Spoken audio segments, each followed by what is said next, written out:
talking about the kind of diplomacy that's going to end the destruction of your country. Yes, but if you Mr. President, with respect, I think it's disrespectful for you to come into the Oval Office and try to litigate this in front of the American media. Right now, you guys are going around and forcing conscripts to the front lines because you have manpower problems. You should be thanking the President for trying to bring an end to this conflict. Have you ever been to Ukraine that you say what problems we have? I have been to. Count once. I've actually watched and seen the stories, and I know what happens is you bring them on a propaganda tour, Mr. President.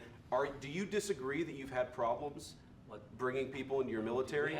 And do you think that it's respectful to come to the Oval Office of the United States of America and attack the administration that is trying to prevent the destruction of your country? A lot of questions. Let's start from the beginning. Sure. First of all, during the war, everybody has problems. Even you, but you have nice ocean and don't feel now, but you will feel it in the future. God bless. You don't know that. God bless. You God bless. You will not have a war. Don't tell us what we're going to feel. We're trying to solve a problem. Don't tell us what we're going to feel. I'm not telling you. Because you're in no position to dictate that. That's exactly what you're doing. You're in no position to dictate what we're going to feel.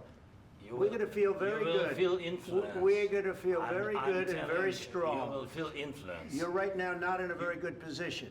You've allowed yourself to be in a very bad position, and he happens to be right about it. From the very beginning of the war. You're not in a good position.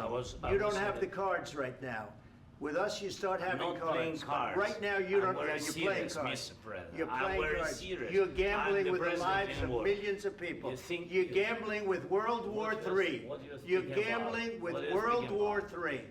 And what you're doing is very disrespectful to the country, this country.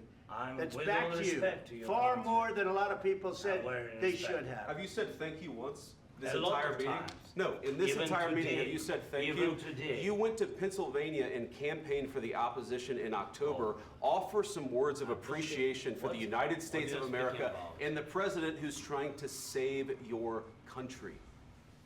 Please, you think that if you will speak very loudly about the war, you can... He's not speaking loudly. He's not speaking loudly. Your country is in big trouble. Can I Wait a answer? minute. No. Can You've I done a lot answer? of talking.